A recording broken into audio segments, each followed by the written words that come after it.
It all began from a sincere wish of our founder to develop young generation, building the best education atmosphere, not merely a campus, creating colorful future through top apprentice and entrepreneur, forming excellent professional, not merely worker, leading in information technology and innovative dedication, offering endless opportunity in harmonious diversity, leveling up quality of life for generation to come, nurturing entrepreneurs, empowering nation wealth and growth, realizing parent dreams, shaping creativity-based attitude, behavior and goal, making us a modern educational institution with best facilities in North Sumatra.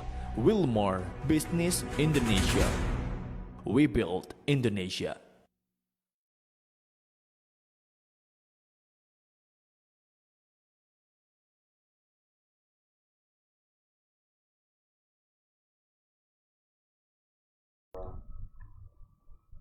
Assalamualaikum warahmatullahi wabarakatuh. Selamat sore sahabat Tribuners dimanapun kalian berada. Kembali hadir bersama saya Ramon dalam program Digital Tribun Medan, yaitu cakap-cakap seputar pendidikan. Adapun tema kita pada sore hari ini adalah Milenial Harapan Revolusi Pertanian Masa Depan. Bersama kita telah hadir Bang Dhani Juhandi, SP MSc. Beliau merupakan salah satu dosen Prodi Agribisnis Hortikultura di Politeknik Wilmar Bisnis Indonesia yang beralamat di Jalan Kapten Batu Sihombing, Kelurahan Medan Estate, Kecamatan Percut Setuan, Kabupaten Deli Serdang. Apa kabar Bang Dhani? Alhamdulillah kabar sehat. Sehat ya Bang? Ya. Tetap harus semangat. Harus semangat, harus bugar di tengah pandemi ini. Benar. Dan jangan lupa juga makan vitamin, asupan gizi, terutama makan makanan yang bergizi juga. Betul sekali. Baik, Bang Dhani. Ya. Jadi sahabat Tribuners, saat ini memang anak-anak muda milenial diajak untuk terjun langsung ke dunia pertanian. Sekaligus bagaimana bisa menjadi seorang wirausahawan muda dalam bidang pertanian. Dan tentunya hal ini akan memberikan kontribusi yang sangat besar bagi upaya pemenuhan kebutuhan pangan di tanah air, khususnya di Sumatera Utara. Kepala Badan Penyuluhan dan Pengembangan SDM Pertanian atau BPP SDMP yang di bawah naungan Kementerian Pertanian Republik Indonesia, yaitu Profesor Dedi Nursyamsi, menuturkan bahwa pertanian harus didukung di kalangan milenial sebagai generasi muda. Bagaimana tips dan trik buat sahabat Tribuners yang ingin memulai bisnis di bidang pertanian ini? Dan juga baru-baru ini seperti kita ketahui, Presiden Jokowi telah mendaulat dua provinsi, yaitu Kalimantan Tengah dan Sumatera Utara sebagai lokasi food estate atau lumbung pangan, dan diantaranya ada dua kabupaten yang ditunjuk oleh Presiden Jokowi, yaitu Humbang Hasundutan dan Kabupaten Tapanuli Tengah. Baik, Bang Dhani, kita langsung aja mengupas dan menggali terkait informasi di bidang pertanian ini. Boleh. Sip. Apa sih kesibukan Bang Dhani selain mengajar, Bang? Kalau untuk kesibukan selain jadi dosen, ngajar online seperti itu, juga aktif di kegiatan penelitian. Oke. Kebetulan saya juga jadi buat konten YouTube. Ada konten juga ya, YouTube ada. Subscriber udah dapat AdSense. Udah monetize juga nih? Sudah. Wah, keren nih. Banyak jadi nih. selama pandemi ini kan udah hampir setahun lewat. Jadi kan kita sebagai dosen milenial juga harus membuat pembelajaran supaya tetap terus berlangsung. Jadi konten YouTube-nya itu lebih ke pendidikan. Terkait apa tuh? Bagaimana materi perkuliahan, terus saling sharing juga tentang bagaimana menulis skripsi, tips dan trik seperti itu, tutorial tentang pendidikan juga, misalnya aplikasi-aplikasi yang berguna di dunia pendidikan. Itu sih kegiatan saya. Nah, sebelum kita menggali terkait tentang tema kita pada sore hari ini, Bang, mungkin sekilas Bang Dhani bisa menjelaskan tentang profil Politeknik WBI yang ada di kota kita saat ini. Silakan, Bang. Politeknik Wilmar Bisnis Indonesia itu berada di Jalan Kapten Batu Sihombing tadi, di Kabupaten Deli Serdang. Berdiri saat ini sudah ada 4 program studi. Yang pertama itu ada akuntansi perpajakan, yang kedua ada manajemen pemasaran internasional, Dan yang ketiga ada agribisnis hortikultura, kemudian ada pengelolaan dan konvensi acara. Nah, 4 prodi ini memang orientasinya bagaimana menciptakan entrepreneur muda baru di bidangnya masing-masing, seperti itu.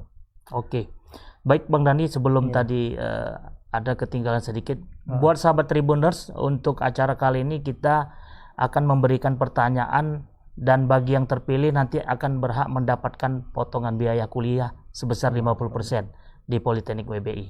Baik Bang, kita lanjut lagi pertanyaan selanjutnya. Nah, sahabat milenial saat ini kan memang agak perlu mempengaruhi yang sangat kuat bagi mereka agar bisa menggandrungi yang namanya pertanian ini ya Bang. Bagaimana menurut Bang Dani? Apakah susah atau memang ada trik-trik khusus untuk mengedukasi sahabat milenial, terutama sahabat Tribuners? Oke. Kalau saya sendiri backgroundnya memang orang tua saya adalah petani, keduanya petani, dan saya juga waktu itu masih SMA, sekolah, terus kuliah juga masih sering ke kebun gitu ya. Memang untuk menarik saya nih ya, saya kan kalau saya milenial nih, kalau kan belum tentu kan. Iya, milenial dikit lah ya. Iya, gitu ya. Tapi kalau saya pandangan sebagai milenial, kenapa milenial ini sulit untuk tertarik di bidang pertanian ya? Mungkin bagi mereka bahwa pertanian itu identik dengan apa ya, kotor-kotor. Ya, yang berjorok lah ya, misalnya panas. seperti ya, betul-betul. Nah, terus hasilnya juga sangat bergantung dengan kondisi alam, resikonya besar. Nah, akhirnya mereka yang kayak kaum milenial lebih tertarik kepada dunia industri, jasa, perdagangan dan lain-lain. Yang mungkin ya itu tadi, stigmanya terhadap pertanian masih seperti itu. Padahal peluang di sektor pertanian itu sangat besar sekali kalau seandainya kita benar-benar fokus di situ. Tapi kalau saya lihat sih untuk minat generasi milenial untuk tahun 2020 ini, kalau dibandingkan dengan tahun 2010 saya masih kuliah, itu udah mulai ada kemajuan minatnya di bidang tersebut kan gitu. Itu sih kalau menurut saya ada perubahan untuk minat generasi milenial ke sektor pertanian. Udah mulai agak melek lah seperti itu. Bukan karena mungkin dari sisi kompetitornya ataupun persaingan untuk masuk di kampus itu sedikit, ataukah memang ada paksaan dari orang tua? Kalau saya melihatnya karena memang prospeknya ya. Mungkin tahun 2010 yang masuk jurusan saya dulu agribisnis itu masih dikit gitu ya, 2010. Tapi sekarang peminatnya untuk bidang agribisnis itu udah banyak gitu. Orang yang mau masuk di jurusan itu karena prospeknya selain bisa bekerja di bidang sektor pertanian, dia bisa menjadi di perusahaan-perusahaan besar, juga di perbankan juga bisa masuk seperti itu. Jadi itu menjadi alternatif generasi milenial sehingga mereka tertarik untuk di agribisnis ini seperti itu. Mungkin karena juga ada orientasi bisnis juga di situ. Yes, betul sekali, karena kalau kita lihat coba ya, orang-orang yang terkaya misalnya di Indonesia itu bidangnya apa sih? Kayak mungkin seperti almarhum Bob Sadino. Iya, benar. Apa? Pertanian juga kan? Tetap pertanian. Jadi mungkin kalau generasi kita ketika ditanya cita-citanya dulu jadi apa gitu kan, mungkin masih standar lah, pengen jadi dokter, presiden mungkin, betul. Tapi coba kita lihat nih video-video di YouTube pas Pak Jokowi nanya ke yang anak SD ya, cita-citanya jadi apa? YouTuber. Jadi cita-cita anak-anak sekarang itu udah bervariatif sekali gitu ya. Jadi apalagi dengan saat ini mungkin udah banyak ketertarikan generasi milenial untuk masuk ke sektor pertanian, karena saya punya banyak teman yang junior juga, ketika lulus di ini mereka udah mau mulai berusaha di bidang pertanian, integrated farming, pertanian terpadu, ternak sama tanaman seperti itu. Atau mungkin juga bisa ada tambahannya, mungkin karena udah penat kali di kota, jadi mungkin anak-anak yang baru-baru mau melanjutkan studi kuliah ini, bagaimana dia berpikir ingin cari suasana yang lebih baru dan mungkin lebih luas lagi, kembali ke kampungnya masing-masing, membangun kampung masing-masing dengan itu tadi. Karena sektor pertanian ini memang sektor yang ketika dikerjakan akan banyak menyerap tenaga kerja gitu. Misalnya budidaya tanaman 1 hektar, itu banyak kan prosesnya, mulai dari pengolahan lahan, budidaya. Kan nggak mungkin satu orang yang hanya mengerjakan itu sendiri. Pasti kan akan ada tenaga kerja yang SDM juga yang dibutuhkan, benar-benar. Nah, kalau yang saya lihat di kampung saya, memang saat ini masih rada sulit nih cari tenaga kerja di bidang pertanian yang mau bekerja di sektor pertanian, itu agak susah sih seperti itu. Nah, kalau dilihat dari ketidaktertarikan dari sahabat milenial untuk menggandrungi di bidang pertanian itu lebih karena apa ya? Ya seperti saya bilang, jadi di sektor pertanian itu yang paling kerasa adalah ketika dia panen harga ya. Itu kan risikonya besar nih, petani itu ya. Naik turun ya harganya. Wah, ada belum lagi pengaruh iklim, cuaca. Terus ketika dia panen raya harganya turun, anjlok, terus bahkan menutupi modal awal pun tidak hasil panennya. Dan itu sih yang mungkin juga salah satu milenial menjadi enggan buat masuk ke dalam sektor pertanian. Nah, di Politeknik WBI ini kan ada salah satu prodinya yaitu agribisnis ya. Nah, itu udah berapa tahun tuh Bang? Kalau mulainya 2017. 2017. Nah, trennya tuh seperti apa Bang dari tahun ke tahun? Trennya ya jelas dari jumlah mahasiswanya itu terus bertambah. Seperti saya bilang tadi, minat mahasiswa di agribisnis juga sudah mulai terlihat ya. Nah, jadi kalau di Indonesia ini kan juga seperti yang kita pernah bahas, iklimnya kan sering berubah. Nah, pengaruhnya terhadap di hasil juga itu mungkin. Itu hasil, gimana menurut Bang Dhani?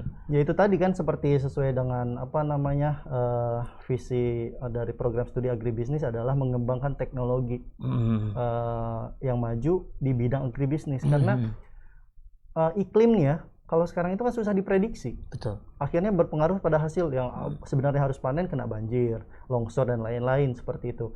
Dan semua sebenarnya kalau teknologi itu kan yang generasi milenial ini yang bisa mengerti dan paham gitu kan. Betul. Makanya itu di sini judulnya adalah revolusi, bukan evolusi. Kalau revolusi kan waktunya butuh cepat. Betul.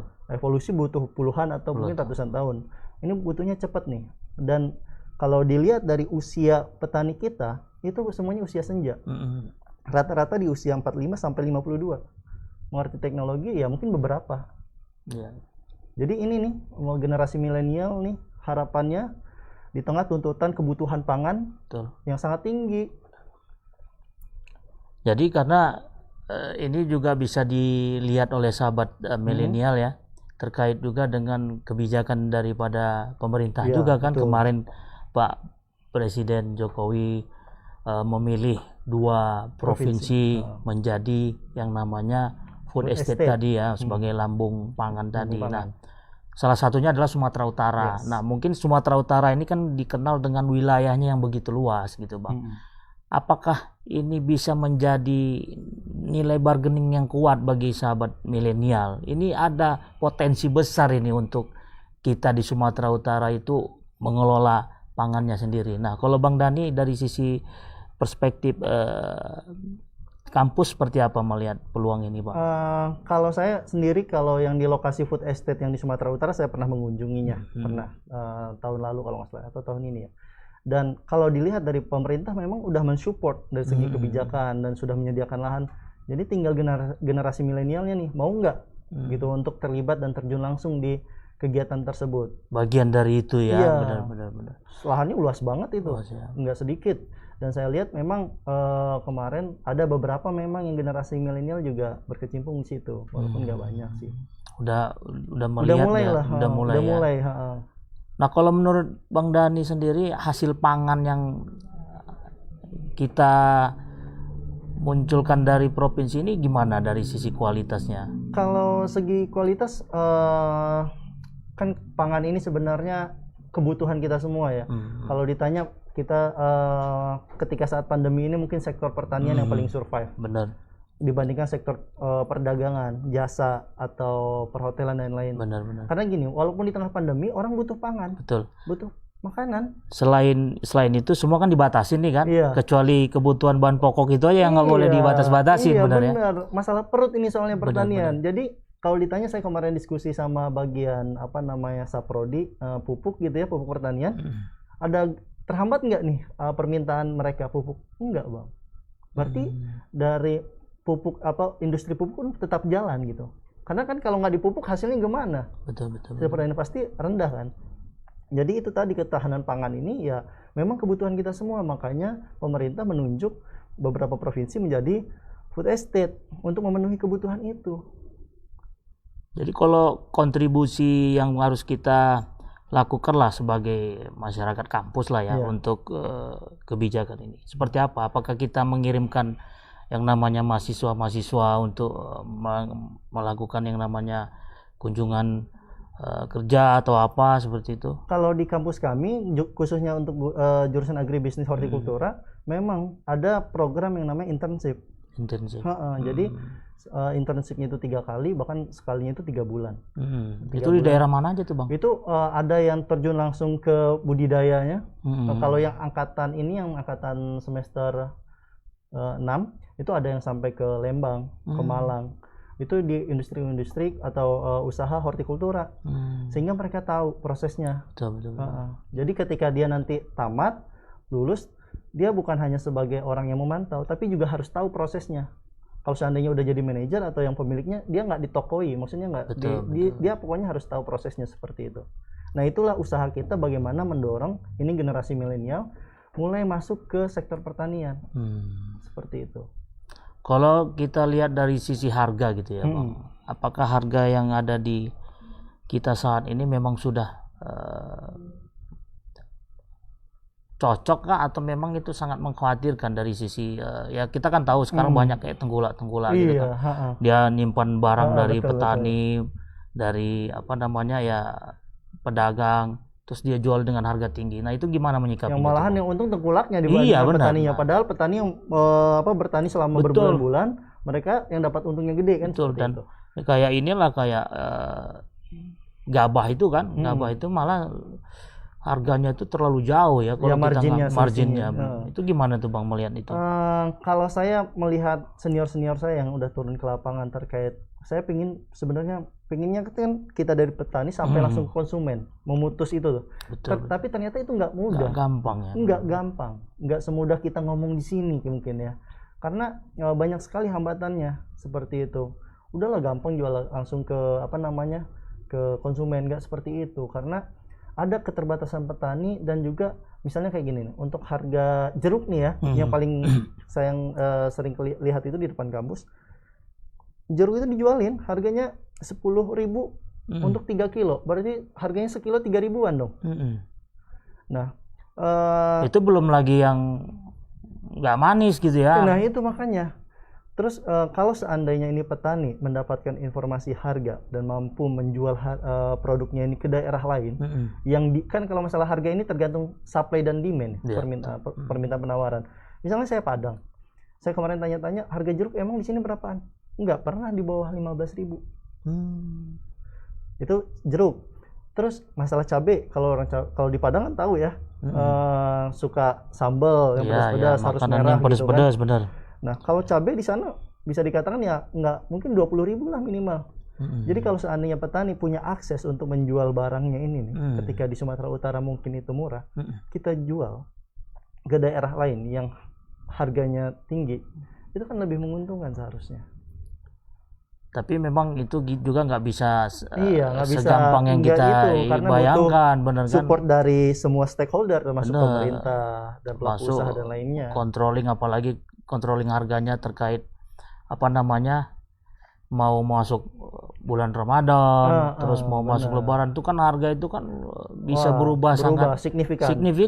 Makanya kalau menurut Bang Dani sendiri melihat ini bisa nggak kira-kira diperbaiki atau dirapikan lagi? Seharusnya bisa, asalkan semua informasi itu didapatkan oleh semua stakeholder termasuk petani. Minimal petani itu dapat informasi harga, nih harga di posisinya berapa, terus juga diberikan akses untuk masuk ke pasar tersebut gitu. Dan pemerintah sendiri harus rajin-rajin controlling ya kan, ke pajak-pajak atau melihat langsung mensurvei harga gitu ya. Oke, baik sahabat Tribuners, bagi sahabat Tribuners yang ingin memberikan pertanyaan, boleh silakan langsung di kolom komentar kita, dan nanti kita akan berikan hadiah yang sangat menarik. Nah, selanjutnya Bang Dani, WBI sendiri kan kampusnya baru ya juga. Baru. Seberapa optimis ini WBI bisa memberikan apa namanya itu ya, peluang-peluang bagi ya mahasiswa-mahasiswa lah untuk mungkin kuliah sambil bisa bekerja untuk kebutuhan dirinya sendiri seperti itu kan. Bagaimana Bang Dhani bisa Kalau di menjelaskan? kampus kami memang sebenarnya ketika mereka sudah masuk, mereka dibekali dengan pendidikan entrepreneurship. Mungkin kalau seandainya di kampus-kampus lain pendidikan entrepreneurship itu hanya diberikan di 1 atau 2 semester saja. Ini sampai 6 semester. Sampai 6 semester. Jadi harapannya apa? Ya nanti ketika udah lulus mereka udah punya bekal nih. Dan bukan jadi pekerja gitu Bukan ya, pekerja. tapi mereka malah memberikan lapangan pekerjaan. Betul. Kalau seandainya mungkin dia pengen kerja jadi apa namanya di perusahaan dan lain-lain, oke. Tapi ketika dia nggak dapat tempat kerja itu, lapangan pekerjaan itu kan dia udah punya skill. Makanya ketika di ini udah ada pendidikan entrepreneurship, mereka menjual produk dan lain-lain, bagaimana cara menemukan masalah. Karena kan kita ingin memulai suatu usaha, itu kan berdasarkan kebutuhan konsumen. Betul. Bukan dari apa yang kita inginkan. Nah, pertanyaan yang menariknya begini, Bang. Masuk ke dunia agribisnis ini apakah perlu talent atau memang kita punya keturunan yang memang suka bertani atau apa memang effortnya tuh bisa kita pengaruhi pada saat itu juga? Ya apalagi kayak saat ini kan lahan itu kan nggak gampang di kota. Oh iya betul. Bener kan Bang? Nah itu Bang Dhani melihatnya apa potensi dari kita lah sebagai milenial misalnya. Kita maksudnya ini pernah milenial ya gitu ya Bang Dhani? Pernah milenial. Bagaimana kita bisa mempengaruhinya? Jadi kalau dilihat sebenarnya kemauan untuk menjadi entrepreneurship itu bukan hanya karena keturunan bukan, tapi karena keinginan kita sendiri gimana mau nggak gitu kan, karena sebenarnya misalnya tadi di perkotaan ya, jadi kalau seandainya masalah lahan di perkotaan sekarang udah banyak muncul hidroponik seperti itu. Betul, kan hidroponik muncul karena keterbatasan lahan di perkotaan sehingga dibuat bagaimana bisa memproduksi di pekarangan rumah ya. Pekarangan rumah. Betul. Itu hidroponik yang secara misalnya tanamannya secara horizontal. Ada itu yang lebih dikit lagi vertikultur. Jadi kalau mungkin kita lihat itu kan pipa-pipanya horizontal ya kalau yang hidroponik. Iya, ini hidroponik yang vertikal. Ya. Oh, kalau vertikal lebih sempit lagi. Sumber airnya gimana itu, Bang? Nah, itulah nanti yang dipelajari oleh mahasiswa agribisnis. Jadi itu sahabat Tribuners ingin tahu bagaimana bisa membuat kebun sendiri di rumah sendiri ya, harus belajar lagi tuh. Karena itu tadi visinya di agribisnis hortikultura tadi, bagaimana menerapkan teknologi yang tinggi yang bisa membuat mereka menjadi pengusaha yang mandiri seperti itu. Jadi ketika dia mau masak sayuran atau dia mau makan memetik cabai, dia nggak perlu lagi ke pasar kan, dia bisa mandiri kan, mandiri jadinya. Mandiri akhirnya. Dan itu nggak susah ya Bang? Nggak susah seharusnya, karena di situ udah dipelajari, kami juga udah memproduksi untuk hidroponik udah ada di situ. Udah ada ya. Karena saya lihat sebenarnya ketika ini generasi milenial menggunakan teknologi baru untuk bertani, itu mereka lebih tertarik, iya kan? Betul. Lebih tertarik dibandingkan mereka menggunakan teknologi konvensional yang lama seperti itu. Pas ingin tahu, oh ternyata menarik ya, ternyata bertani itu menarik gitu. Nggak butuh lahan luas, tapi kita bisa hidroponik menghasilkan ini. Apalagi kayak di zaman penuh digital ini kan, orang udah bisa belajar bagaimana apapun di apa kan, di YouTube dan lain-lain bagaimana menanam ini, bagaimana nggak ada alasan sih untuk mendapatkan informasi dan belajar kalau sekarang, karena sumber itu udah terbuka. Itu yang namanya konsep learning by doing tadi ya kan. Walaupun selama ini kita teori tapi nggak dipraktekkan ya sama doang. Gitu. Dan itu yang bisa mengakses kan generasi-generasi milenial. Kalau generasi-generasi yang udah usia senja kan susah itu. Kalau untuk petani, jangankan itu, misalnya mama saya, tahunya misalnya menggunakan handphone cuman SMS dan telepon doang. Betul. Gimana mau searching YouTube? Jadi keluarga dulu di Sumatera Barat ya? Iya. Profesinya dulu petani juga. Saya petani ya. Tapi petani kebun kan, karena di sana dataran rendah. Kalau dataran rendah kan lebih cocok ke tanaman perkebunan. Benar. Nah, jadi itu tadi, kalau seandainya bertani saya udah mengalaminya. Nah, peranan orang tua gimana Bang? Peranan orang tua agar memang anak-anak milenial ya, generasi yang saat ini tuh memang benar-benar ketertarikannya terhadap dunia pertanian ini lebih maksimal lagi. Jadi kalau peranan orang tua, ketika orang tua itu bisa melihat bahwa sektor pertanian ini menjanjikan, pasti sebenarnya itu bisa mensupport anaknya itu untuk kuliah udahlah di agribisnis aja atau di pertanian aja kerja, karena bisa survive gitu kan.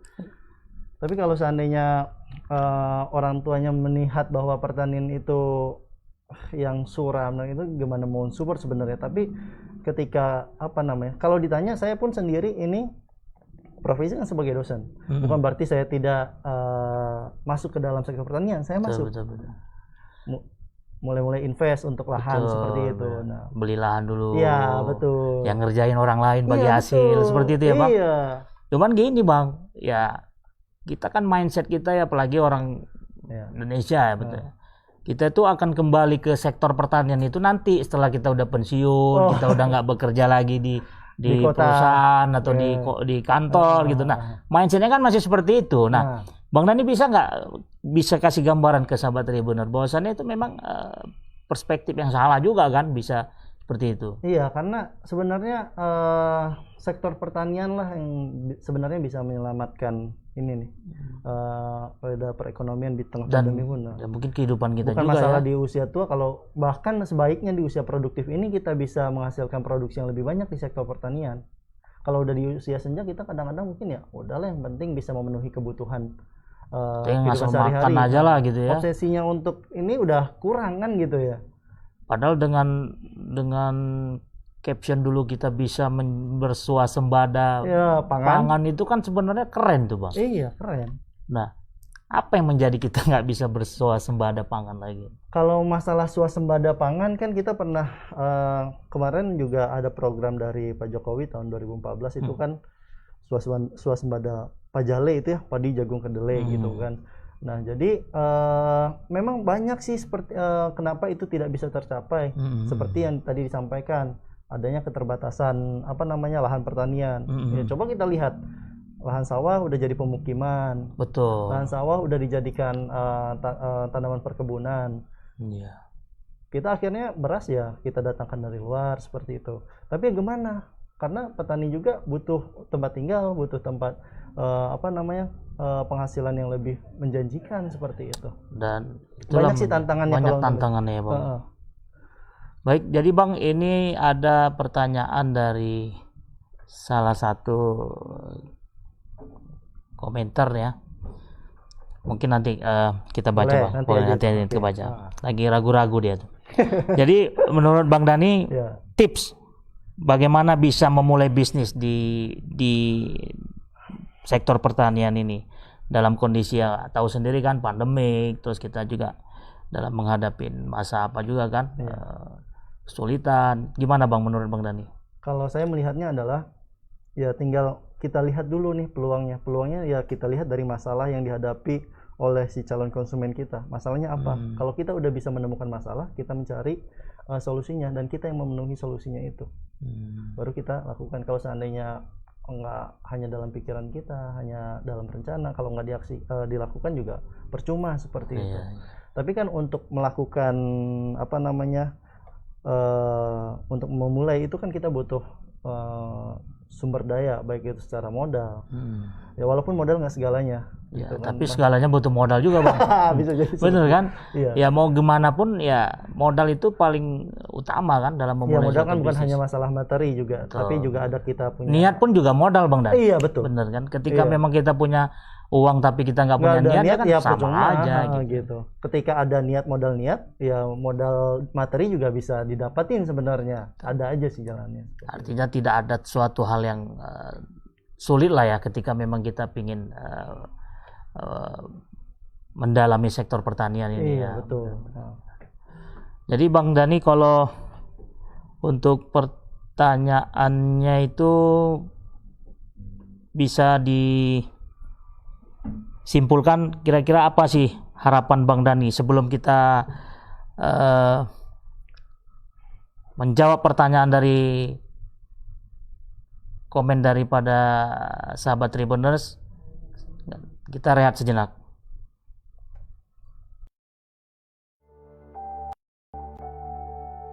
It all began from a sincere wish of our founder to develop young generation, building the best education atmosphere, not merely a campus, creating colorful future through top apprentice and entrepreneur, forming excellent professional, not merely worker, leading in information technology and innovative dedication, offering endless opportunity in harmonious diversity, leveling up quality of life for generations to come, nurturing entrepreneurs, empowering nation wealth and growth, realizing parent dreams, shaping creativity-based attitude, behavior, and goal, making us a modern educational institution with best facilities in North Sumatra. Wilmar Business Indonesia. We build Indonesia.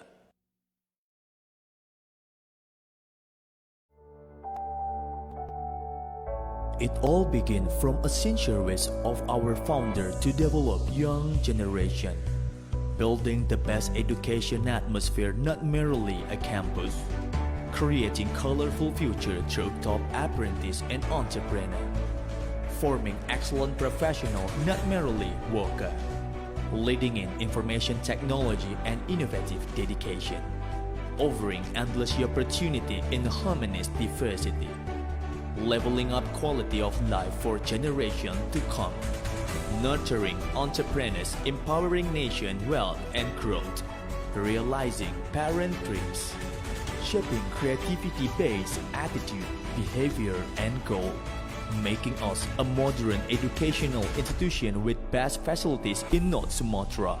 Wilmar Business Indonesia. We build Indonesia.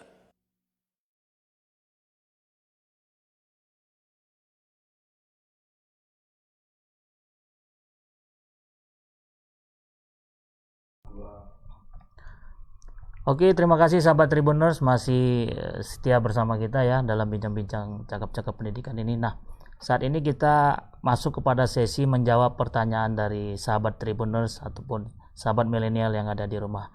Nah, ini ada pertanyaan yang bagus juga ini, Bang. Dari Tang Rivolsa. Nah, jadi Tang Rivolsa ini mempertanyakan tentang bagaimana hal-hal apa saja sih yang bisa mendukung praktik ini bisa terjadi gitu, Bang, terkait pertanian hortikultura ini. Silakan, Bang. Kalau sebenarnya ini pertanyaan ini udah kita singgung juga apa sih di awal tadi ya, benar. Yaitu adalah niat nih, dari niat kita, apakah kita niat nggak untuk mempraktekkan ini. Hal itu yang pertama. Betul. Terus kalau seandainya niatnya udah ada, pasti kita bakal mencari informasi, pengetahuan, belajar. Benar.